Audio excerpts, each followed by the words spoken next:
हिंदुस्तान में एक शहर है, गुजरात का बॉर्डर है, जहाँ सोमनाथ जैसी मशहूर जगह है, सोमनाथ जिसे कहते हैं, जिसे वीरावल स्टेशन का नाम है। मैं बहुत गया, 30 साल से वहाँ पर गया। 10,000 से ज़्यादा वहाँ पर शहीदों की मज़ारात हैं। कुरान की आयत पढ़ी जा रही है, सुनना गौर से। हम ज़रूर तुम्हें आजमाएंगे। कुरान आपसे कहता है हालात क्या है। मुफ्ती सलमान अज़हरी शाह साहब ने एक जुमला इतना कहा था, ये भी दौर भी ख़त्म हो जाएगा। कितने साल, कितने महीने हो गए अभी जेल में, साल नहीं महीने हो गए अभी जेल में। और अनकरीब में बता दूं आपसे माइक पर, आप अब आने वाले दिनों में रोज़ सुनिएगा, आसिफ भाई भी जेल चले गए, फलाना साहब भी जेल चले गए, फलाना साहब भी जेल। ये दौर आने वाला है। एक मरतबे हम जोर से सांस भी नहीं ले सकते। समझे, हुजूर की शान में गुस्ताखियां होती हैं, हम चुप रहते हैं। बोले तो फिर हम पर सख्त दफात लगते हैं, सख्त कानून हम पर नाफिज होता है। मालूम है क्या हुआ? 4 दिन पहले बोलना पड़ता है ताकि हमारे इन नौजवानों को थोड़ी सी अक्ल आ जाए, जाग जाइए, इनके अंदर इस्लामी हिस्स बेदार हो जाए, इनका इस्लामी ज़मीर जिंदा हो जाए। 4 दिन पहले वीरावल, जिसे सोमनाथ कहते हैं, जहाँ गैर मुस्लिमों का बड़ा धार्मिक स्थल है और ये उनका अपना ज़ाती मामला है। मेरी दुआ है अल्लाह सबको इहदिनस सिरातल मुस्तकीम पे चलने की तौफीक अता फरमाए। 1200 साल पहले उसी ज़मीन पर हुजूर महमूद गज़नवी रहमतुल्लाह तआला अलैह ने हमला किया था। और इस हमले का मकसद हिंदू और मुसलमान नहीं था। तारीख पढ़ के देख, इस हमले का मकसद मजहब नहीं था। वो एक बादशाह दूसरे बादशाह पे हमला करता था, जबकि महमूद गज़नवी की फौज में तकरीबन 30% तो हिंदुस्तान के बड़े राजा और महाराजा का सपोर्ट था। आप तारीख पढ़ के देखें तो आपको समझ में आएगा। ये महमूद सुबुक्तगीन के बेटे हैं। इनके बाप का नाम था सुबुक्तगीन। इनको बादशाहत कैसे मिली मालूम है? सुन लें आप। महमूद सुबुक्तगीन कहते हैं, सुबुक्तगीन, मैं जंगल में शिकार पे गया था, मैंने एक जानवर पे हमला कर दिया, हिरन पे। वहां जायज था, उसूल था, हमारे यहाँ मना है। तो वो कहते मैंने हमला कर दिया, उसके बच्चे को मैंने कैद कर लिया। हिरन, उसकी माँ तो भाग गई, मैंने उसे कैद कर लिया, रस्सी में बांध करके उसे घोड़े की पीठ पर यूं रखा और बेल्ट से बांध लिया और मैं अपना घोड़ा लेके वापस आने लगा। तो उस हिरनी के बच्चे को जिसको कैद किया था, उसकी माँ मेरे पीछे हो गई। जब मैंने पीछे मुड़ के देखा तो माँ पीछे पीछे चलती थी। बेटे की मोहब्बत में वो माँ पीछे पीछे चलती थी। मैंने सोचा कि तीर निकाल करके इसको भी अपने कब्जे में ले लूं, हमला करके। मेरे दिल ने गवारा ना किया, अभी तो बच्चा ही चलता है, चलने दो, बच्चा ही कैद है मेरे साथ। सुबुक्तगीन कहते हैं मैंने बड़ी कोशिश की और वो हिरनी बिल्कुल मेरे करीब आती, कभी मुझे देखती, कभी आसमान की तरफ सर उठा के रब की बारगाह में दुआ, कभी मुझे देखती, अपने बच्चे को देखती और कभी रब से कुछ कहती। सुबुक्तगीन कहते हैं मुझसे बर्दाश्त ना हुआ। उसका ये अंदाज दुआया, उसका ये मुल्तजियाना अंदाज, उसका ये अरीजा पेश करने का अल्लाह की बारगाह में जो अंदाज था, मुझसे बर्दाश्त ना हुआ और मैं रुक गया। जब रुक गया तो हिरनी सामने रुक गई। उसने अपने बच्ची को ललचाई नजरों से देखा, फिर मुझे देखा, फिर रब की तरफ देखा। कहते हैं मुझसे, मैं उसके इशारे को समझ गया था। मैंने कहा भूखा रहूंगा चलेगा, लेकिन इस बच्चे को मैं मारूंगा नहीं। मैंने रस्सी खोल दी और उस बच्चे को उसकी माँ के हवाले कर दिया। मैं खड़ा हो गया, बच्चे को लेके हिरनी चली जा रही थी और बार बार मुड़ मुड़ के फिर मुझे देख रही थी। और जब मुड़कर मुझे देखती तो फिर रब की तरफ देखती, मुझे देखती और रब की तरफ देखती, मुझे देखती और रब की तरफ देखती। तारीख़ फरिश्ता में ये वाक़या लिखा है, किताब पढ़ के देख लें। वो कहते हैं कि जब हिरनी चली गई तो मैं घर आ गया। मेरे दिमाग पे हिरनी बसी हुई थी, उसका बच्चा। एक माँ अपने बच्चे से कितनी मोहब्बत करती है, ये दिमाग पर मेरे हावी था। कहते हैं उस रात मैंने अल्लाह के रसूल सल्लल्लाहु अलैहि वसल्लम को ख्वाब में देखा। सुभान अल्लाह। आवाज ऊंची आनी चाहिए। पैसों के दम पर हुजूर को नहीं देख सकते। आप डॉक्टर हैं, इंजीनियर हैं, आप आलिम हैं, पीर हैं, मुफ्ती हैं, हाफिज हैं, कारी हैं, बीडीसी हैं, प्रधान हैं, संसद हैं, विधायक हैं, IAS, IPS, IG, DIG, SDM, DM, आप होम गार्ड से लेकर के मिलिट्री और आर्मी तक कुछ भी हो जाए, किसी ओहदे की बुनियाद पर हुजूर को नहीं देखा जा सकता। हुजूर को हुजूर की मर्जी से देखा जा सकता। सुबुक्तगीन कहते हैं हुजूर तशरीफ लाए और मुझसे कहने लगे, सुबुक्तगीन तुमने दिन में एक हिरनी के बच्चे पे रहम किया है, जा तुझे मैंने अल्लाह से कह के एक बादशाह बेटा अता फरमाया। उसी का नाम महमूद गज़नवी रहमतुल्लाह तआला अलैह। उसने हिंदुस्तान में गैर मुस्लिमों के रसूमात में जो चीज़ें मुआशरे की खराबी के लिए थी, उनमें पाबंदी लगाई थी। उसको हिंदू मुस्लिम का नाम न दीजिए। वो 2 बड़े बादशाहों के दौर की लड़ाइयाँ थी और ऐसी हज़ारों लड़ाइयाँ लड़ी गई हैं जो मुस्लिम बादशाह थे उनकी फौज में 50% गैर मुस्लिम फौजी थे, और गैर मुस्लिम बादशाह थे उनकी फौज में 50% नॉन मुस्लिम गैर मुसलमान फौजी शामिल थे। ये तो होता रहा। अब ये लड़ाइयाँ ज्यादा पैदा हो गई। 1200 साल पहले की बात है, और उस किले का फाटक जिस हाथी के सूंड पर अपने आप को बंधवा करके जाफर और मुजफ्फर शाह रहमतुल्लाह अलैह, दो अल्लाह के वलियों ने उस दरवाजे को तोड़ा था जहां लड़कियों की इज्जतें लूटी जाती थी। मालूम है उन दो बुजुर्गों की मज़ारात वहां पर थी। मैं अभी गया था सोमनाथ वीरावल, तो मैंने हाजिरी दी है। करीब में हुजूर गौस पाक की बारगाह में जो लोग गए हैं, या इंशाल्लाह सब लोग चले आमीन कह दें। हुजूर गौस पाक की बारगाह में गौस पाक के दो शहजादे हैं, शेख अब्दुल जब्बार शाह, शेख अबू स्वाले शाह। इनकी मज़ारात मुबारका के लाइन में जालियों के अंदर एक मज़ार शरीफ है, शेख जिलानी रहमतुल्लाह तआला। उनके एक बेटे हैं हाजी मंगरोल इराकी रहमतुल्लाह तआला, ये गौस पाक के बेटे के बेटे उसी नबीर गान में शामिल है। उनकी मज़ार शरीफ थी। इससे पे सालार शाह रहमतुल्लाह अलैह। तकरीबन बड़े बड़े 20 मज़ारात मुबारका जिनके कुब्बो मीनार बने हुए थे, और 10,000 से ज्यादा शहीदों की मज़ार शरीफ थी। मालूम है 4 दिन पहले क्या हुआ? 1 तारीख को कोर्ट से फैसला आने वाला था इन मज़ारात के बारे में। आज की बात नहीं है, 1200 साल पहले, 800 900 साल पहले के बुजुर्ग हैं। मालूम है क्या हुआ? 4 दिन पहले तकरीबन 200 ट्रैक्टर, 30 बुलडोजर, 1500 पुलिसकर्मी को लाया। हमको खबर ही नहीं, हम लगे हैं पबजी गेम खेलने में, हम लगे हैं चाट खाने में, हम लगे हैं यहाँ वहाँ रेस्टोरेंट पे बर्फी और मिठाइयाँ और गोश्त खाने में लगे हुए। तकरीबन 200 ट्रैक्टर और 30 ये बुलडोजर, 1500 पुलिसकर्मी आकर के पूरे एरिया को घेर लिया। तकरीबन 250 मुसलमान, वो जो उस इलाके के दबंग किस्म के थे, वो इकट्ठा हो गए। पढ़े लिखे लोग थे, और छोटी मोटी उनकी अपनी जो पोस्ट थी वो भी बातें की गई, भाई ये क्या हो रहा है। 30,000 से ज्यादा हुजूर के गुलामों का मजमा जमा हो गया रात के 11 बजे कि हम अपने बुजुर्गों की मज़ारात को गिराने नहीं देंगे। मालूम है उसके बाद क्या हुआ कि इस कदर हालात कशीदा हुए कि कमिश्नर ने कह दिया कि ये जो 150-200 लोग हैं, इनको कहीं चल करके किसी कमरे में रख के बिठा के बातें की जाएं। आप इन लोगों से कह दें अपने अपने घर चले जाएं। 30,000 का मजमा था वीरावल की जमीन पर। 4 दिन पहले कमिश्नर के कहने पर 250 मुसलमानों के कहने पर अपने घर वापस चला आया। इन 250 लोगों को कमिश्नर ने अपने यहाँ बंद किया, और उसके बाद मुझे तो ये खबर मिली वहीं के एक शख्स ने, इन लोगों को रात में मारा पीटा गया, और रात के 2 बजे तक बुलडोजर लगा करके 1200 साल पहले की सारी मज़ारात, 10,000 से ज्यादा बुजुर्गों की मज़ारात पे बुलडोजर चला के कई किलोमीटर के एरिए को तहस नहस कर दिया गया। एक भी मज़ार शरीफ की निशानियां बाकी नहीं। हमको और आपको खबर नहीं, हमको स्पोर्ट्स से मतलब। और याद कर लें, बहुत जल्द वो दिन आएगा, सारे मदरसे, सारी मस्जिदें, सारी खानकाहें इसी हादसे का शिकार होने वाले। इस बात को याद कर लो। जब 1200 साल पहले की अलामतें जो शायरुल्लाह कहलाती हैं वो न बची, तो अब कुछ नहीं, NRC के नाम पर कुछ, किसी के नाम पर भी आपको उठाया जा सकता है, पकड़ा जा सकता है, मारा जा सकता है, पैसे वसूले जा सकते हैं। क्या किया जाए? ऐसे मौके पर बच्चों की परेशानी देखी नहीं जाती। कभी कभी सवाल करते हैं कि क्या इलाज है। कुरान कहता है तुम जरूर जरूर आजमाए जाओ। अब आइए सुनिए, तुम जरूर जरूर, अल्लाह कहता है वदनबलुवन्नकुम, हम जरूर तुम्हें आजमाएंगे। आप बोले इशारा किसकी तरफ है? तो आपका जवाब होगा मुसलमानों की तरफ है। इशारा किसकी तरफ है? यहूदियों की तरफ नहीं है, ईसाइयों की तरफ नहीं है। अल्लाह का कुरान आपसे कहता है हम जरूर जरूर तुम्हें आजमाएंगे। आजमाने का तरीका क्या होगा? वो कहता है कि बिशई मिनल खौफ, तुम्हें डरा करके आजमाएंगे। खौफ पैदा हुआ है कि नहीं? आप मुझे बताएं। इस दौर में डर का एहसास है कि नहीं?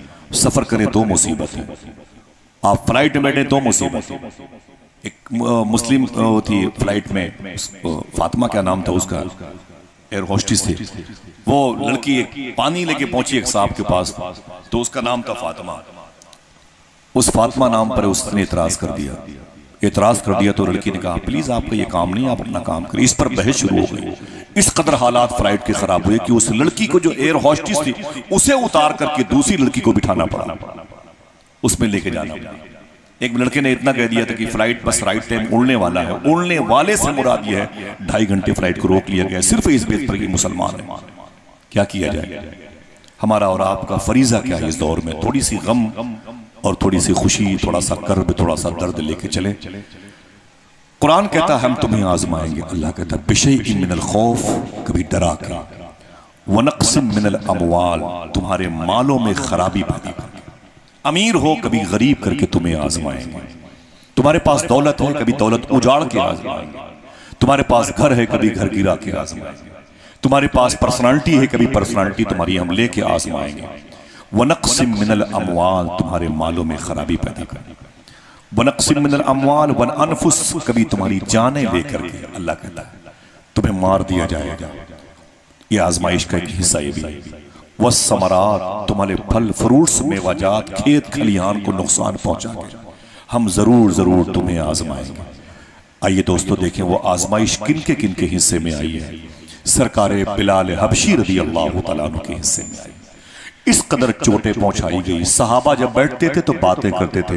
ये बताओ कि इस्लाम कबूल करने की बुनियाद पर सबसे ज्यादा मार किसने खाई? सहाबा इस टॉपिक पर बातें करते थे और हम इस टॉपिक पर बात करते हैं कि अपने गांव में सबसे ज्यादा पैसे किसके पास है, कुंडा में सबसे बड़ी दौलत किसके पास है, सबसे बड़ी पर्सनालिटी का आदमी कौन है, सबसे दबंग कौन इंसान है। सहाबा ये बातें करते थे आपस में कि सबसे ज्यादा इस्लाम के नाम पर चोट किसने खाई है। तो कोई कहता कि बिलाल हबशी ने खाई, कोई कहता कि सुहेब ने खाई, कोई कहता कि खुजैमा ने खाई, कोई कहता कि अम्मार ने खाई, अम्मार बिन यासिर ने खाई। ये कौन लोग थे? बिलाल हबशी को जब मारा जाता तो उनकी जबान बाहर निकल आती थी, उनको पत्थर की चटिये पे लटाया जाता था, उनकी जबान निकल आती। लोग कहते थे बिलाल छोड़ दे, मोहम्मद का दामन छोड़ दे। तो जनाबे बिलाल कहते थे जो जान मांगो तो जान देंगे, जो माल मांगो तो माल देंगे, मगर ये हमसे कभी न होगा नबी का जाहो जलाल देंगे। लाइट चली जाती है तो हम जुमा की नमाज 2 रकात से ज्यादा नहीं पढ़ते। जुमा के दिन भी हुजूर पर दुरूद ना पढ़ने वाले लोग अपनी जान क्या देंगे हुजूर के नाम पर। किसी ने कहा बिलाल मार बहुत खाते हो, फिर भी मोहम्मद का नाम लेते हो, अहद अहद अल्लाह एक है कहते रहते हो। इस कदर चोट खाने के बाद तो आप ये कहते थे, जनाबे बिलाल कहते थे, जब कोई बाजार से कोई पतीली खरीदता है तो ठोक बजा के खरीदता है, मुझे भी अल्लाह ने खरीदा है तो ठोक बजाया जाओ। जिसमें पाक पर कोई ऐसी जगह नहीं थी जो जल न गई हो, कोयलों से अंगारों से जल न गई हो। ये सरकार बिलाल हबशी रज़ी अल्लाह तआला, इनको आजमाया गया था। इनकी बातें मैं इसलिए बता रहा हूं कि मेरे दोस्तों, मेरे भाइयों, बच्चों में बड़ी बेचैनी है। और इस बेचैनी का इलाज क्या मालूम है? एक अजीम शान शख्स है जिसको हुज़ैफा यमानी कहा जाता है। यमानी यमन के रहने वाले थे। इनको हुजूर ने 1.25 लाख सहाबा में राजदारे मुस्तफा कहा, सबसे प्राइवेट सहाबी कहा। अगर कोई आपसे पूछे 1.25 लाख सहाबा में सबसे प्राइवेट सहाबी कौन है, राजदार कौन है, तो कहना हुज़ैफा यमानी रज़ी अल्लाह, जिनकी एक अकेली की गवाही हुजूर ने 2 लोगों के बराबर रखी। समझ रहे हैं मेरी बात? थोड़ी सी उर्दू पढ़ लिया करें तो बात समझ में आ जाएगी। हुज़ैफा यमानी रज़ी अल्लाह, इनकी मज़ार शरीफ मदीने में नहीं है, मक्के में नहीं है, बाबू सगीर में नहीं है, बाबू सलाम में नहीं है, फलस्तीन के बाबू रहमा में नहीं है, इराक के बगदाद शरीफ से 40 किलोमीटर के फासले पर सरकारे सलमान फारसी रज़ी अल्लाह तआला अन्हु की मज़ार शरीफ के बगल में ही लेटे हुए। चलेंगे इंशाअल्लाह। इनका नाम है हुज़ैफा यमानी। एक शख्स है जिसका नाम है यासिर, यमन का रहने वाला। उसका एक भाई गायब हुआ तो ढूंढते ढूंढते वो मक्का आ गया। यमन कहते तो हुज़ैफा से मुलाकात हुई। बोले तुम? बोले यमनी। बोले यहाँ कैसे? बोले मक्का मुझे पसंद आ गया, यहाँ एक मुबारक घर है जिसे काबा शरीफ कहते हैं, बस मेरा दिल लग गया, मैं मक्के में रहता हूँ। जनाबे यासिर ने कहा कि मेरे ठहरने के लिए कोई इंतजाम? कहा मैं करूंगा ना। तो जनाबे यासिर के ठहरने का इंतजाम हुज़ैफा यमानी ने किया। जनाब यासिर के ठहरने का इंतजाम हुज़ैफा यमानी ने किया। बाद में बड़े हुए तो बोले कि भाई तूने शादी हुई? बोले नहीं।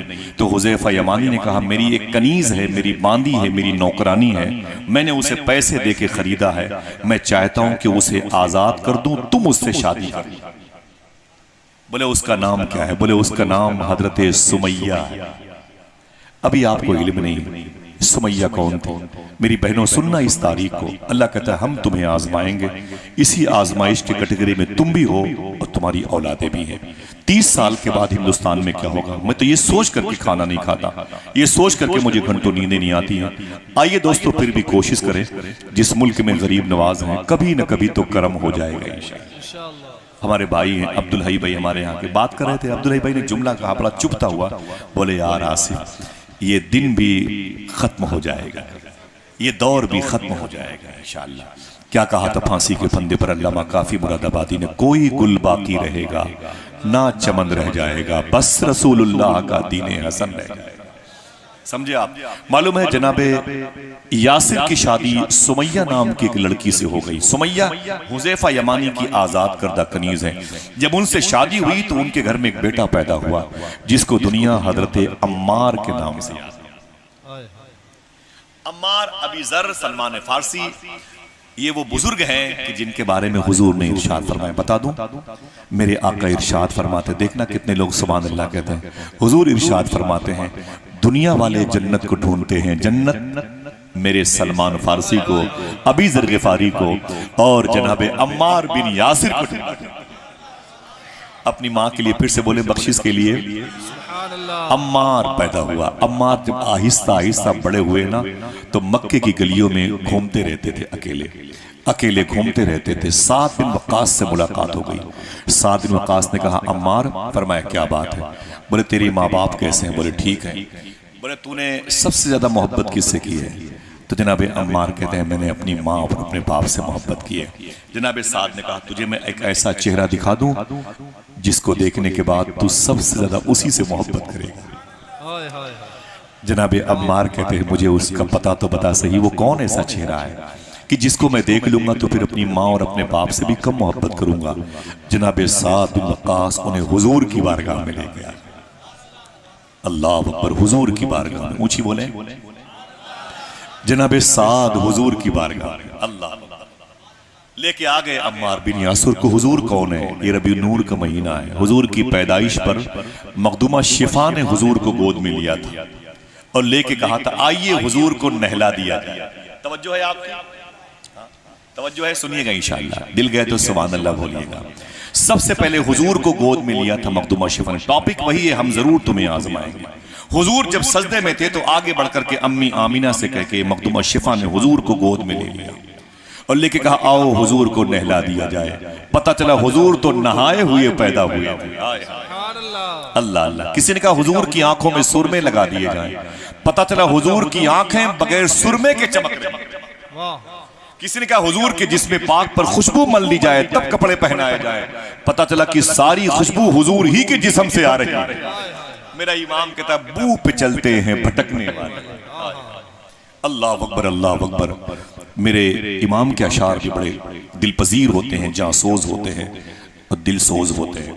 मालूम है जनाबे अम्मार हुजूर को देखने लगे और जनाबे साद से कहते हैं ये कौन है? जनाबे साद ने कहा ये अल्लाह के रसूल है। बोले ये अल्लाह के रसूल है, इनका काम क्या है? बोले इनका काम यह है कि लोगों को जहन्नम से निकाल के जन्नत में डाल देना, भूखे लोगों की भूख मिटाना, प्यासे लोगों की प्यास मिटाना, इनका काम है। जनाबे अम्मार ने कहा साद बिन वक्कास मैंने ऐसा हसीन चेहरा नहीं देखा, मैंने ऐसा हसीन चेहरा नहीं देखा। जनाबे साद ने कहा देखते भी कैसे, बनाने वाले ने दूसरा मोहम्मद बनाया ही नहीं था। अल्लाह अकबर, अल्लाह अकबर। दिल जिससे जिंदा है वो तमन्ना तुम ही तो हो, हम जिसमें बस रहे हैं वो दुनिया तुम ही तो हो, जो दस्तगीर है वो तुम्हारा ही हाथ है, जो डूबने न दे वो वसीला तुम ही तो हो। जनाबे साद कहते हैं हुजूर इसके बारे में क्या ख्याल है? अम्मार ने हुजूर को देखा, फिर माते हैं कि हुजूर अम्मार तुम बड़े खुशकिस्मत हो। जनाबे अम्मार ने कहा हुजूर मुझे अपने गुलामों में शामिल फरमा। ऊंची बोले हुजूर को देखा तो कलमा पढ़ के मुसलमान हो गए, कलमा पढ़ के इस्लाम कबूल कर लिया। ऊंची आवाज में बोले एक मर्तबे हुजूर को देखा तो इस्लाम कबूल कर लिया, मुशर्रफ व इस्लाम हो गए। अम्मार बिन यासिर, अम्मार बिन यासिर ने इस्लाम कबूल कर लिया और चुपके चुपके हुजूर की बारगाह में दिन भर अपने घर से गायब होते और हुजूर को देखते रहते। क्यों? जो दर बदर थे सैकड़ों दर देखते रहे, सरकार हम तुम्हारी नजर देखते रहे, हमको नहीं खबर है कि महशर में क्या हुआ, आका जिधर थे हम तो उधर देखते रहे। अल्लाह अल्लाह। फलस्तीन के बच्चों के नाम पे जरा बोले मोहब्बत से सुभान अल्लाह। कोई बीमार हो इस कस्बे में तो अल्लाह उसे शिफा अता फरमाए। उलमा इकराम दारुल बादशाह की मौजूदगी है, असातिज़ा किराम की, मैं सबकी तरफ से सबका इस्तकबाल सबकी मौजूदगी में सबके सामने मैं करता हूँ और अल्लाह ताला इन उलमा इकराम के आने से इस महफिल को कबूल फरमा ले। अल्लाह कहता है हम ज़रूर ज़रूर तुम्हें आजमाएंगे। आ गए आजमाइश में अम्मार। अम्मार का नाम याद करना, ये वो नाम है जो मुकाबले होते थे मदीने में, सबसे ज्यादा हुजूर के नाम पे चोट किसने खाई है, तो इनका भी नाम आता था। आप समझ लें इस्लाम संडीला का लड्डू है, आओ इसे खा लिया जाए। मालेगांव की बीड़ी है, इसे पी के धुआं धुआं कर दे। ना ना ना, इस्लाम कुर्बानियां मांगता है। इस्लाम ले आए, इस्लाम कबूल कर लिया, इस्लाम आपके दिल में है तो वलनबलुवन्नकुम, जरूर जरूर तुम्हें आजमाया जाए।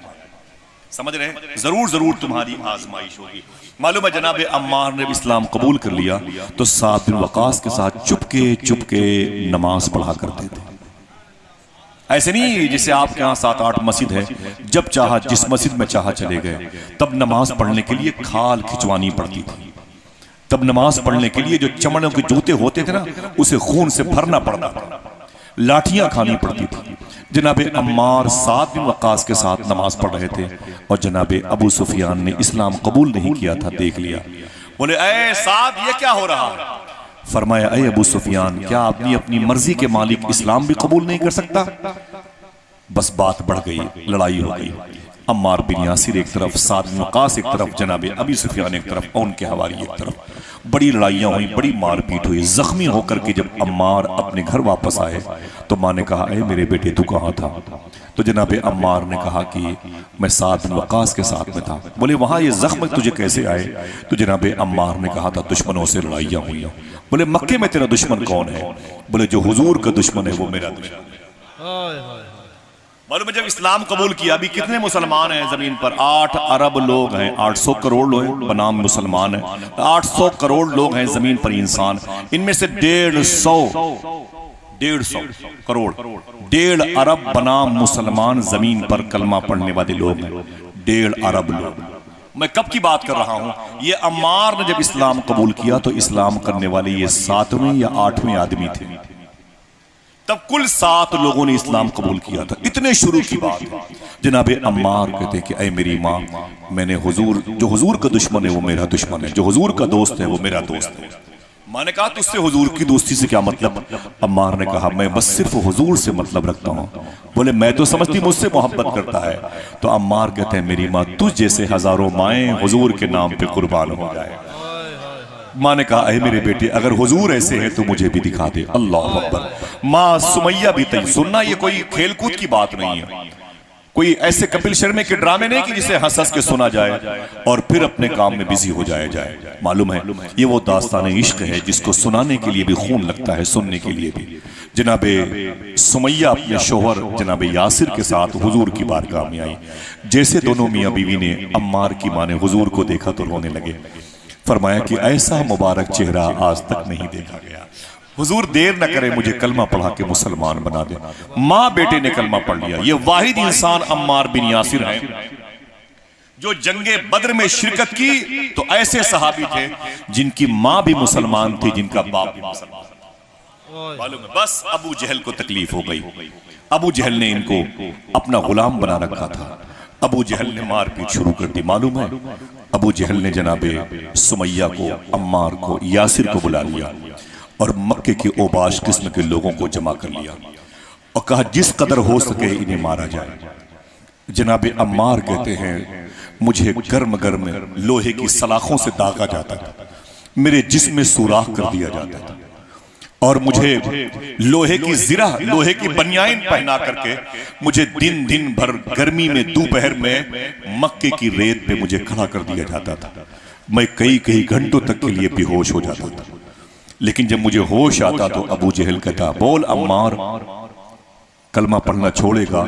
तो जनाबे अम्मार कहते थे जान दे सकता हूँ, हुजूर का दामन नहीं छोड़ सकता। जो जान मांगो तो जान देंगे, जो माल मांगो तो माल देंगे, मगर ये हमसे कभी न होगा, नबी का चाहो जला देंगे।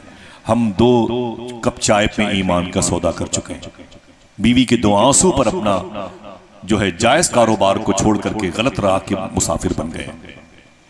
जनाबे अम्मार कहते हैं मालूम है मुझे गर्म गर्म कोयले पर लिटा दिया जाता था, गर्म गर्म कोयले पर, वो कोयले मेरी पीठ के गोश्त से बुझाए जाते थे। जनाबे अम्मार कहते हैं मुझे बड़ी तकलीफ दी जाती थी, यहां तक कि मेरी मां को भी तकलीफ दी जाती थी।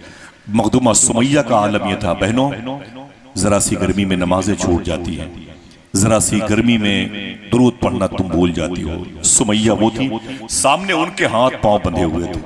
ये इस्लाम की सबसे पहली वो लेडी है, वो औरत है जिसको सबसे ज्यादा मुसीबतों का सामना करना पड़ा। औरतें नाजुक दिल होती हैं, काकरोच से डर जाती हैं, छिपकली से बावर्ची खाने से बाहर निकल आती हैं, लेकिन सुमैया कैसी थी, डट कर खड़ी रही अबू जहल के सामने।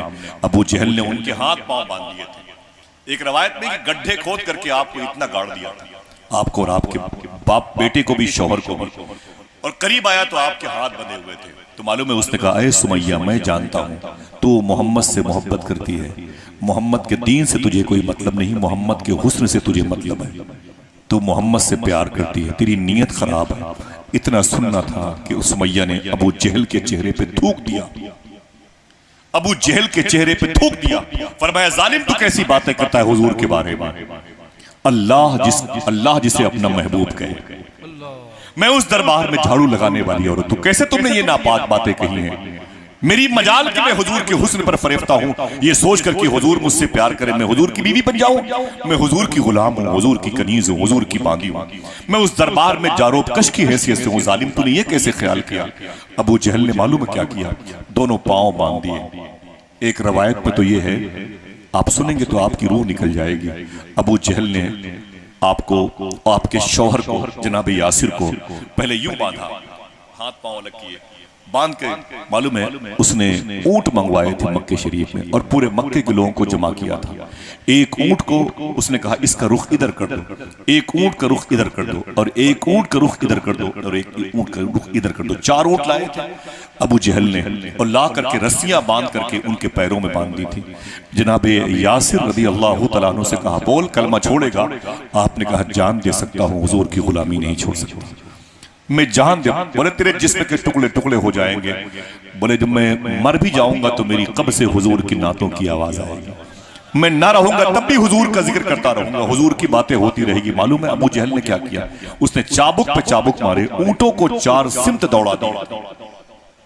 जनाबे अम्मार के बाप की दोनों टांगे फट गई थी, चिड़ गए थे, इनके जिस्म के 3-4 टुकड़े जमीन पर पड़े थे। सामने बीवी सुमैया खड़ी थी, उनकी बीवी। अबू जहल ने कहा, बोल तेरा भी यही होशर होगा। तो जनाबे सुमैया ने कहा, अबू जहल सुन, मैंने हुजूर से सौदा किया, मैंने हुजूर से कंप्रोमाइज किया है, जान दे सकती हूं लेकिन हुजूर का दीन नहीं छोड़ सकती। अल्लाह कहता, हम जरूर जरूर तुम्हें आजमाएंगे। अल्लाह का शुक्र है कि मेरा ईमान सलामत है, तू कुछ भी कर ले लेकिन हुजूर का इश्क मेरे दिल से कम नहीं होगा। ऐ अबू जहल, मालूम है उसने एक बल्लम जिसे कहते हैं बर्छी बोली थी, मालूम है उसने कहाँ मारी थी। ये रिकॉर्डिंग हो रही है, माँ बहनें बैठी हुई हैं। इशारे की एक बात करके आगे बढ़ जाऊंगा।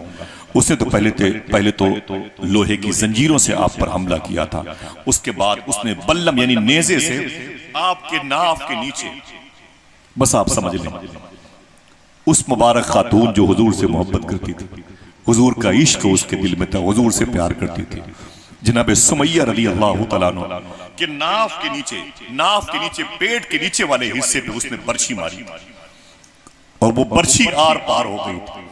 जनाब सुमैया ने चीख मारी थी और जमीन पे गिर पड़ी। अल्लाह अकबर। उनके शौहर की लाश सामने, उनकी लाश पड़ी थी। शौहर ने एक जुमला कहा था, बेटे ने कहा बाप ने बेटे से कहा, अब्बू आप परेशान मत हो, आप परेशान मत हो, कोई पैगाम?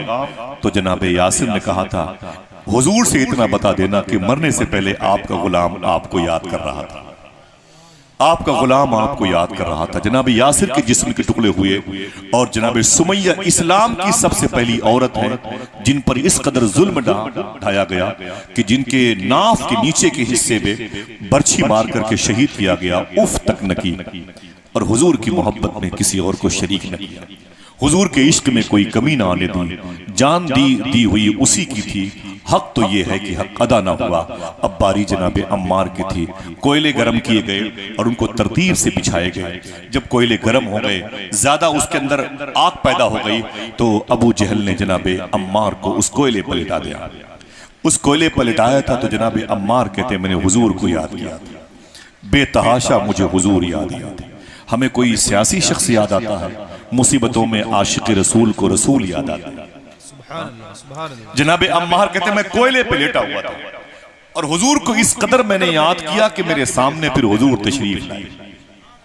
हुजूर ने देखा तो अम्मार कहते हैं कि मैं उस आग पर तड़प रहा था जो आग मेरे लिए जलाई गई थी। कोयले मेरी पीठ से लिपटे हुए थे, जिस मेरी की गोश्त की सारी बोटियां नजर आ रही थी। हुजूर ने देखा तो रोने लगे। हुजूर समझ रहे हैं आप, मौसम का गर्मी का एहसास है आपको शायद, लेकिन मैं उस गर्मी की बात कर रहा हूं जो सहाबा के दिल में लगी थी, जिसे इश्क रसूल की गर्मी कहते हैं। जनाब अम्मार कहते हैं कि हुजूर ने मुझे देखा तो हुजूर रोने लगे। मालूम है हुजूर ने कौन सी आयत पढ़ी थी? हुजूर ने वही आयत पढ़ी थी जो इब्राहीम अलैहिस्सलातु वस्सलाम को जब नमरूद ने आग में डाला था तो अल्लाह की बारगाह से उस आग के लिए हुक्म हुआ था, या नारो कूनी बरदम व सलामन अला इब्राहीम। जब हुजूर ने देखा कि मेरा अम्मार आग की इस कोयले पर तड़प रहा है तो हुजूर ने जलाल के आलम में फरमाया था, या नारो कूनी बरदम व सलामन अला अम्मार इब्न यासिर। वो बात रब ने कही थी जो कुरान में है, ये बात मुस्तफा ने कही है। मालूम है क्या हुआ? जैसे हुजूर ने कहा या नारुकूनी बरदम व सलामन अला अम्मार इब्न यासिर, आग अम्मार इब्न यासिर के हक में ठंडी हो जा, वैसे ही ठंडी हो जा जैसे इब्राहीम के हक में ठंडी हुई। मालूम है खुदा की कसम सेम वैसे ही आग बुझ गई जैसे नारे नमरूद बुझ गई। बस फर्क इतना था, वहां खुदा का हुक्म था, यहां मुस्तफा का हुक्म था। जालिम कहता है 2 रकात नमाज पढ़ के हुजूर के पास पावर नहीं, देख ले पावर। मेरे आका फरमाया ना या नारुकूनी बरदम व सलामन अला अम्मार इब्न यासिर, आग इब्राहीम के हक में ठंडी हो गई। एक रवायत में तो यह है कि उसके बाद अबू जहल जब आग जलाता वो आग ठंडी हो जाती। एक रवायत जब आग रोशन करता आग ठंडी हो जाती थी। लेकिन मालूम है क्या हुआ? उसने जिस्म के इस कदर टुकड़े किए अम्मार कि आप बेहोशी की कैफियत में चले गए। बेहोशी की कैफियत में अबू जहल ने कहा, बोल तू मोहम्मद को नहीं मानता, होश में नहीं थे। इतनी चोटें खाई, इतनी जख्म बर्दाश्त किए। जनाबे अम्मार ने आखिर बेहोशी की कैफियत में उनकी जबान से एक मर्तबे जुमला निकल ही गया जो इस्लाम के अपोजिट में चला जाता है। वो जुमला निकल ही गया। दुश्मनों ने खुशी मनाई। अबू जहल ने उमैया से कहा, तू एक बिलाल को सल्टा ना पाया, मैंने अम्मार को आखिर गुलाम बना ही लिया। अम्मार की जबान से कहलवा लिया कि मोहम्मद का मैं गुलाम नहीं, मोहम्मद का मैं उम्मती नहीं, मोहम्मद को मैं मानता नहीं। उमैया ने कहा, बड़े ताज्जुब की बात है कि तूने अम्मार को मना लिया, मैंने बिलाल को नहीं मनाया। अम्मार बिन यासिर बेहोश पड़े थे। होश आया तो आंख खुली तो कोई नहीं था। लोगों से पूछा, मुझे मारने वाले किधर चले गए? सब ने कहा, तुम्हारी जबान से जुमला उनके मिजाज के मुताबिक निकल गया है, इसलिए वो तुम्हें अपना समझ के छोड़ के चले गए हैं। अम्मार रोने लगे। रोते तड़पते गिरते पड़ते हुजूर की बारगाह में आए और आने के बाद आका करीम सल्लल्लाहु अलैहि वसल्लम से रो के बोले, सरकार मैं लुट गया, मैं बर्बाद हो गया। हुजूर ने फरमाया, अम्मार क्या हुआ? जनाबे अम्मार ने कहा था, सरकार मैं बेहोश था, मुझे इतना मारा गया, ये खाल मेरी खींच ली गई है, देखिए मेरे सर पे कितनी चोटें, मेरा होश ठिकाने ना रहा, मैं बेहोश हो गया था, पता नहीं मेरी जबान से कौन सा जुमला निकल गया। लोग कहते हैं कि वो कुफ्र साबित होता है। हुजूर ने फरमाया, ये बता अम्मार, जब होश आया तो तेरे दिल में कैसा ईमान था? तो जनाबे अम्मार कहते हैं, हुजूर सल्लल्लाहु अलैहि वसल्लम से, हुजूर मेरा दिल ईमान से भरा हुआ है, मेरा दिल ईमान से भरा हुआ है। तो हुजूर फरमाते, अम्मार नाराज मत, परेशान मत हो, जाओ। जब सहाबा ने हुजूर से कहा कि अम्मार ने तो कुफ्र बक दिया है बेहोश होकर के, तो हुजूर ने जुमला फरमाया था, सुनो मेरे अम्मार के बारे में कहने वालों, मेरा अम्मार पांव के तलवे से लेकर के अपने सर तक ईमान में डूबा हुआ इंसान है। उसकी हड्डियों के अंदर गूदे में ईमान दाखिल है, मेरे आका उसके गूदे के अंदर ईमान दाखिल है। जनाब अम्मार हुजूर से इतनी मोहब्बत फरमाते थे, इतनी मोहब्बत फरमाते थे, जब हुजूर की मस्जिद नबवी शरीफ बन रही थी तो सारे सहाबा एक बड़े बड़े पत्थर उठा के चलते थे, एक बड़े बड़े पत्थर उठा के चलते थे, और जब जनाबे अम्मार की बारी आती तो ये 2 पत्थर उठा लेते थे। देखना कितने लोग सुभान अल्लाह के 2 पत्थर उठा लेते थे जनाबे अम्मार, उठा के चलते थे। हुजूर ने देखा अम्मार बिन यासिर क्या बात है, 2-2 पत्थर उठा के चल रहे हो। तो देखना कितने लोग सुभान अल्लाह के। अम्मार कहते हुजूर एक पत्थर मेरी तरफ से, एक पत्थर आपकी तरफ से ढो रहा हूं। सुभान अल्लाह, हुजूर से कितनी मोहब्बत जनाबे अम्मार बिन यासिर किया करते थे, और मौलाए कायनात के गुलामों में शामिल थे। और फिर उनके साथ जंग सिफ़ैन में आपकी शहादत वाक़ हुई है। जनाबे अम्मार रज़ी अल्लाह, इनकी शहादत मुझे बहुत ज़्यादा मुतासिर करती है, बेचैन करती है। तो मैं इनकी किताबें पढ़ता हूँ जो तवारीख़ में इनके बारे में है। अम्मार भी दुनिया से शहीद होकर चले गए, यासिर भी दुनिया से शहीद हो चले गए। इस्लाम में सबसे पहली जो शहीद होने वाली औरत थी वो इनकी माँ, इनके बाप की बीवी मखदूमा सुमैया रज़ी अल्लाह तआला अन्हा थी, जो इस कदर जुल्म और बर्बरियत, आलाम और मसाइब को बर्दाश्त किया, लेकिन उनका ईमान हिला, उनका ईमान मुतज़लज़ल नहीं हुआ, उनके ईमान का महल मुनहदिम नहीं हुआ। लाखों सलाम अम्मार तेरी माँ पे, अम्मार तेरे बाप पे, अम्मार तेरी ज़ात पे, तूने हुजूर से कैसी मोहब्बत की है। सुभान अल्लाह। मेरी क्या कुरान कहता है, हम जरूर तुम्हें आजमाएंगे। आज हम आजमाइश झेल नहीं पा रहे, हम आजमाइश अपनी झेल नहीं पा रहे। साहबे किराम ने कैसी आजमाइशें बर्दाश्त की, हुजूर सल्लल्लाहु अलैहि वसल्लम के गुलामों ने कैसी आजमाइशें बर्दाश्त की। जनाब सिद्दीक़ अकबर को सिनान नाम के शख्स ने जूतों से इतना मारा था कि उनकी नाक उनके चेहरे की सूजन की वजह से नजर नहीं आती थी। जुर्म क्या था? सिर्फ काबे के साए में इतना कह दिया था अल्लाह एक है, अल्लाह एक है। समझ रहे? इतना कह दिया था अल्लाह एक है। इतना मारा गया जनाब सिद्दीक़ अकबर को कि चेहरे की सूजन की वजह से नाक नजर नहीं। हम लगे हैं सिर्फ पैसा कमाने, हम लगे हैं अपना स्टेटस बहाल करने में, हम लगे हैं सिर्फ घोड़े गाड़ी में लगे हुए हैं। मस्जिद की अजान की आवाज को कोई अहमियत नहीं है, दीनी बातें सुनने का कोई जज्बा नहीं है हमारे अंदर, कोई नहीं। वही हाल लड़कों का है, वो बाइक से सिलेंसर निकाल करके रात के 1 बजे 2 बजे जिस ढाबे पर मेरी गाड़ी रुकती है, रात के 1 2 3 बजे 2 4 10 मुसलमानों के बच्चे इस इलाके के वहां नजर आ जाते हैं, जिनके माँ बाप ने आज तक उनसे नहीं पूछा बेटे तुमने इशा की नमाज पढ़ी कि नहीं पढ़ी। वो बच्चे रात के 2 बजे ढाबे पर बैठ करके तमाशे देखते रहते हैं। सोचो इनसे क्या उम्मीद रखी जा सकती है। ये 30 साल के बाद तो कुरान का सौदा कर देंगे, 3 साल के बाद तो ये अपने मोहल्ले की मस्जिद की जमीन बेच सकते हैं, मदरसे का सौदा कर सकते हैं। ये क्या करेंगे? ये 30-30 साल के लोग आज जो इस कंडीशन में ये चल रहे हैं, वही हाल मेरी बहनों का। जरा सा टाउन एरिया से बाहर का निकले कि पर्स में दुपट्टा चला गया, दुपट्टा बैग के अंदर रखा हुआ है, बाल खुले हुए हैं। बहुत मुश्किल होता है ये पहचानना कि हुजूर पर दुरूद पढ़ने वाली है कि ये पत्थरों को सजदा करने वाली है। वो जिस दुपट्टे को मेरी बहनों ने अपनी पर्स में रखा है, उनको पता ही नहीं कि इस दुपट्टे की कितनी अहमियत है, ये दुपट्टा कितनी अहमियत का हामिल है। खुदा की कसम, हारून रशीद का नाम सुना है आपने? मज़ार शरीफ उनकी फ़लस्तीन में है, उनकी बीवी जुबैदा की मज़ार शरीफ करख में है, बगदाद में। मैं बहुत उनकी मज़ार शरीफ पर गया हूँ। जुबैदा जिन्होंने नहर जुबैदा बनवाई, हाजियों की सहूलत के लिए नहर जुबैदा खुदवाई है। जनाबे जुबैदा ने बहुत बड़ा काम किया, बड़े बड़े मुहद्दिसीन के लिए उन्होंने उनकी सहूलत का इंतजाम किया। बहलोल दाना की मुरीदा थी, नाम है जुबैदा। इनकी माँ का नाम था खेजरान, जो हुजूर पर दुरूद पढ़ती थी, हुजूर से बड़ी मोहब्बत करती थी। मेरी बहनों सुनो क्या आवारगी है, किस कदर आज फहश बात है। चाट की दुकानों पे खड़ी हो जाना, वहां चेहरे खोलकर चाट खाना, पान बेचने वाले के सामने गुटखा मांग लेना। मालूम है आपको, ये रिकॉर्डिंग हो रही, बता दूं आपसे, बियर बार की दुकान पर मुस्लिम औरत पाई गई। मैं चलो तो बोल दूं मस्जिद में, ताकि यकीन हो जाए कि आसिफ भाई झूठ नहीं बोले। वो बहू होकर के, बेटी नहीं बहू होकर के, क्या कहा जाए, किससे कहा जाए? ये बातें हम, दुनिया यही चाहती है कि तुम्हारी औलादें नाकारा हो जाएं, मुसलमानों की लड़कियां अय्याश हो जाएं, मुसलमानों के लड़के भी अय्याश हो जाएं। इनको इस कदर डुबो दो गुनाहों में कि कुरान पढ़ने वाला फिर कोई ना हो, दुरूद पढ़ने वाला कोई ना हो। मदारिस की अहमियत का अंदाजा इसको नहीं है। 2 महीने भी किसी आलिम के पास बैठकर वजू नमाज के मसले नहीं सीखता। नशे की सबसे ज्यादा दुकानों पर मुसलमानों के बच्चे नजर आते हैं। गैर मुस्लिमों के करीब बैठकर के माँ बहनों का वही हंस के बात करना, 3 सामान खरीदना है जिसके लिए 2 घंटे बैठी है। क्या तमाशा है ये। बसों पे देखे तो उनकी सीट पर वो बैठी हुई, कुछ बोल दे तो आखिर हालात खराब हो जाए।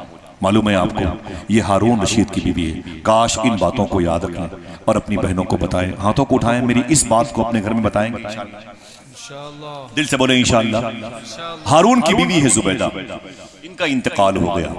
बहुत ही नेक औरत थी, नमाजों की पाबंद औरत थी, दुरूद पढ़ने वाली माँ की दुरूद पढ़ने वाली बेटी थी। बाप हारून भी बुजुर्गों से मोहब्बत करने वाला था, मुहद्दिसीन से, फुकहा से, मुज्तहिदीन से मोहब्बत करता था। इनका इंतकाल हुआ। नेक काम बहुत किया था जुबैदा ने, हाजियों के लिए इतनी सहूलत की। मालूम है इंतकाल के बाद इनसे किसी ने पूछा था, मा फ़अलल्लाहु बिका, ऐ जुबैदा तेरे साथ अल्लाह ने क्या सलूक किया? आपने वादा किया इंशाअल्लाह बताओगे ना अपनी बहन बेटियों को? इंशाअल्लाह बोले भाई, चिराग से चिराग जले, चिराग से चिराग जले। मालूम है आपको, ये वीडियो जो बनती ना, ये सब लोगों ने देख देख करके इस्लाम की तरफ माइल हो गए, इस्लाम की तरफ। गौस पाक की बातें सुनते सुनते लोग गैर मुस्लिम भी गौस पाक से मोहब्बत करने लगे। मेरे साथ अगले महीने के सफर में 4 हिंदू लोग गए थे, मेरे हिंदू भाई बगदाद शरीफ। अरे आप वो हिंदू होके गए थे, आप मुसलमानों के सुभान अल्लाह तो कह दीजिए भाई। 4 हिंदू भाई बगदाद शरीफ गए थे, उनमें से 2 तो पंजाब के थे, 2 हजारीबाग झारखंड के थे। उनमें से एक जो थे ना, वो गौस पाक की बारगाह में गए, बैठे हुए थे बहुत मोहब्बत से। मैं उनको देख रहा था, मैंने कहा गौस पाक ने अगर इन पर नजर डाल दी तो फिर मुझ पर भी पड़ेगी इंशाअल्लाह। मैं बैठा हुआ था, बाहर निकले तो मैंने कहा कि हुजूर गौस पाक की बारगाह कैसी लगी? तो मालूम है क्या बोले? रोने लगे। बोले कि आसिफ भाई, मैं किस लिए पैदा हुआ था मुझे नहीं पता, मैं किस लिए पैदा हुआ था मुझे नहीं पता, लेकिन आज जब मैंने सैयदना शेख अब्दुल कादिर गौस पाक के रोजे को देखा है तो मेरे दिल से आवाज आई, बस इन्हीं को देखने के लिए पैदा हुआ था। लोग मोहब्बत करना चाहते हैं, समझ रहे हैं आप? तो ये बातें बड़ी कारआमद होती हैं। आप इन बातों को इन हवाले से भी सुन करके अपने घर को, माहौल को आप बेहतर कर सकते हैं। लेकिन जरूरी है कि आप बताएं, खाने के लिए रोटियां गर्म ना हो तो आप लड़ाई करते हैं, सब्जी ना हो, गोश्त ना हो तो आप प्लेटें तोड़ देते हैं, बीवी पर नाराज होते हैं, गाली गलौज देते रहते हैं। कभी कभी खाना कम पड़ जाए तो सूफिया कहते हैं अपने बच्चों के साथ बैठ के पहले हुजूर की बात किया करो, हुजूर की नात पढ़ा करो, ताकि अल्लाह उस खाने में बरकतें अता फरमाए। समझ रहे हैं? बच्चे बीमार हो तो बच्चों को बिठा करके हुजूर की नातें, हुजूर की बातें किया करो, ताकि अल्लाह बच्चों को शिफा अता फरमा दे। हुजूर के जिक्र में बीमारियों से शिफा। समझ रहे हैं आप?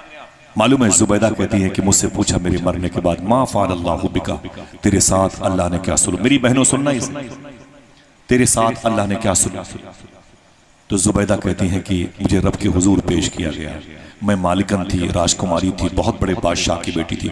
60-75% जमीन पर मेरी हुकूमत थी। मेरा शौहर हारून रशीद आले अब्बास का इतना बड़ा बादशाह था।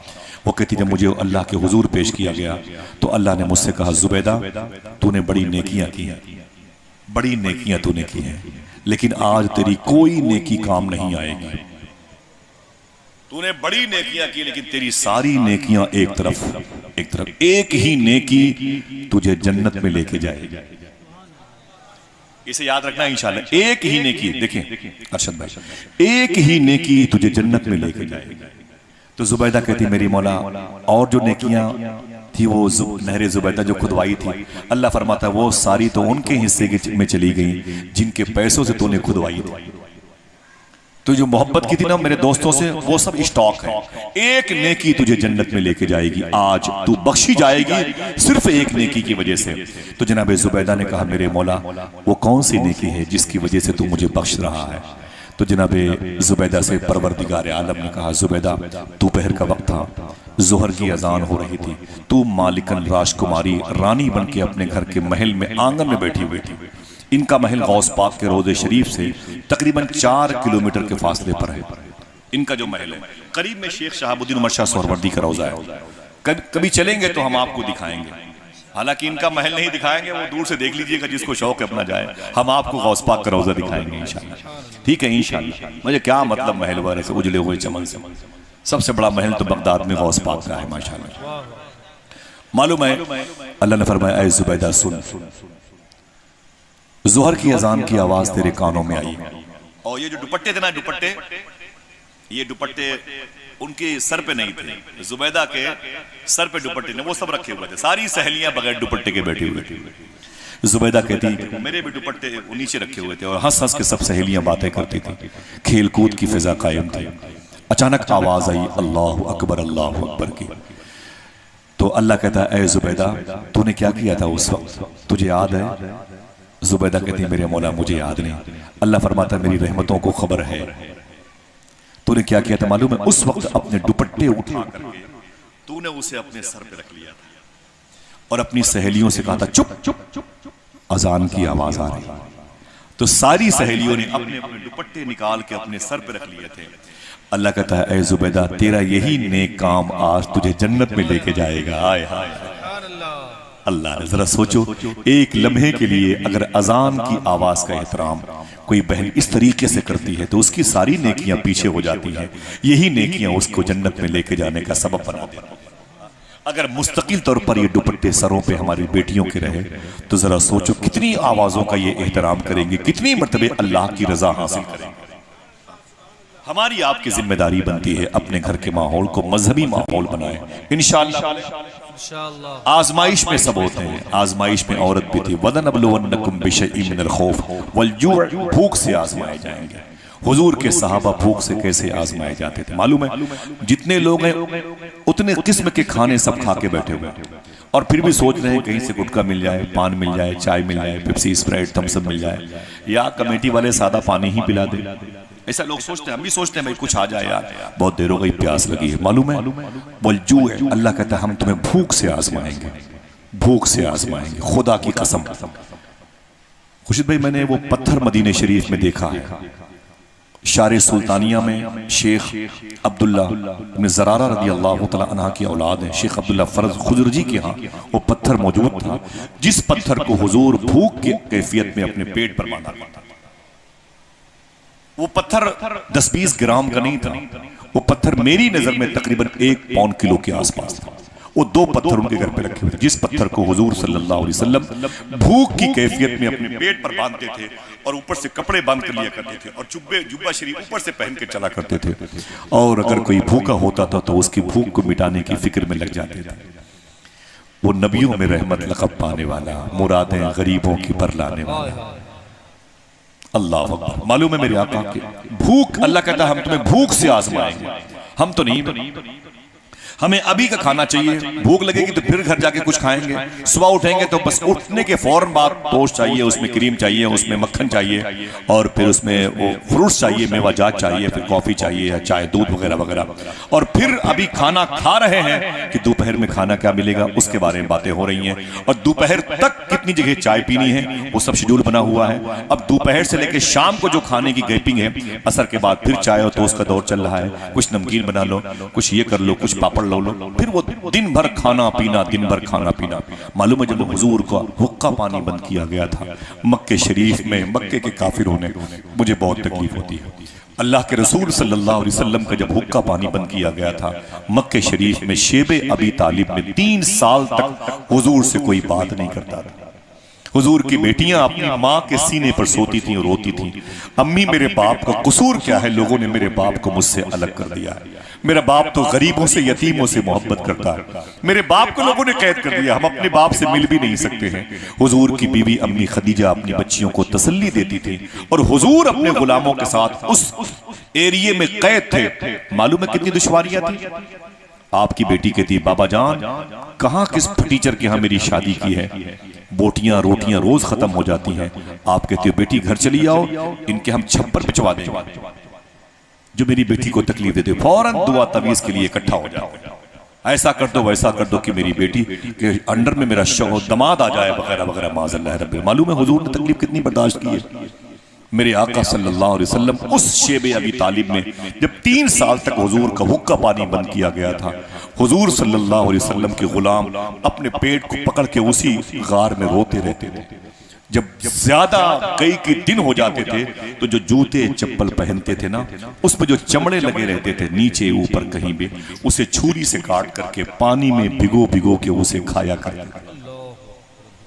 अल्लाह के रसूल सल्लल्लाहु अलैहि वसल्लम के गुलाम जब भूख की आजमाइश में आए तो इस तरीके से। कल खानकाह मंसूरिया में मुए मुबारक शरीफ की ज़ियारत है, कल जाइएगा इंशाअल्लाह। अगर किसी को एक खुराक खाना ना मिले तो गाली देने लगेंगे, सेल्फी देंगे, इतना बड़ा इंतजाम किया, मुझे भूखा मार दिया। हुजूर सल्लल्लाहु अलैहि वसल्लम ने कितनी भूख बर्दाश्त की। एक सैयदा लड़की थी, अल्लाह के रसूल सल्लल्लाहु अलैहि वसल्लम के रोज़े शरीफ पे गई। उसने कहा, आका मुझे भूख लगी है। कोई जवाब नहीं आया। फिर शाम हुई, ऐ मदीने वाले आका, मैं आपकी बेटी सैयदा हूँ, मुझे भूख लगी है। फिर कोई जवाब नहीं आया। फिर उसने कहा, सरकार मैंने कल आपसे कहा था मुझे भूख लगी, कोई जवाब नहीं आया मज़ार शरीफ से। फिर तीसरे दिन जब वो गई तो उसने हुजूर की जाली पकड़ ली। ऐ मदीने वाले आका, दुनिया भर के लोग आते हैं 2 रकात नमाज पढ़ के भर भर लेके चले जाते हैं, और मैं आपकी बेटी मदीने में भूखी हूं, न कोई जवाब आ रहा है, न कहीं से रोटी आ रही है। हुजूर सल्लल्लाहु अलैहि वसल्लम की कब्र शरीफ से रोने वाली आवाज आई, अरे मेरी बेटी, ज्यादा तुझे तकलीफ हुआ करे तो मेरी बेटी फातिमा की तकलीफ को याद कर लिया। कौन याद करता है मुझे बताएं, कौन याद? बहुत करेंगे लोग तो देवा शरीफ जाके 3 मिट्टी के बर्तन ले आएंगे और उसको चूम के रख देंगे। ये क्या है? ये सुन्नत है हुजूर की ना। अरे बेटियों को फातिमा की सुन्नत भी सिखा, जिनसे मौला अली ने कहा था, अरे मेरी बीवी फातिमा, जब से मेरी शादी हुई हसन भी हुआ, हुसैन भी हुए, लेकिन आज तक तुमने मुझसे कुछ मांगा नहीं। तो जनाब फातिमा ने कहा था, अरे मेरे शौहर अली, मैं उस बाप की बेटी हूं जिसने मुझे मांगना नहीं देना सिखाया। कुछ न रहा करे तो सूफी साहब कहते हैं, दुरूद ही उनके नाम दे दिया, कुरान की आयतें ही उन्हें अता कर दिया। जा, तुझे मैंने 2 पारे पढ़े थे, वो 2 पारों का सवाब तुझे दे दिया। रोटियां ना रहा करे तो दुरूद पढ़ के दे, लेकिन आने वाली दहलीज पर किसी को खाली मत जाने दिया कर। अल्लाह कहता, हम जरूर तुम्हें आजमाएंगे। आप आजमाइश के दौर से गुजर रहे हैं, सख्त आजमाइश के। आने वाले दिनों में कुरान के पढ़ने के लिए परमिशन, दाढ़ी रखने के लिए परमिशन, अजान देने के लिए परमिशन, निकाब ओढ़ने के लिए परमिशन लेना पड़ेगा आपको। आप समझ लें हालात कितने कशीदा, समझ रहे हैं आप? ये आजमाइशें आपको मजबूत करेंगी। तो सूफी साहब कहते हैं, आजमाइश ईमान का हिस्सा है, उसी को आजमाया जाएगा जिसको अल्लाह ने ईमान अता फरमाया। बस आपको अपने पैरों के अंदर इस्तक़लाल लाना है, सब्र और शुक्र से काम लेना है, इंशाअल्लाह।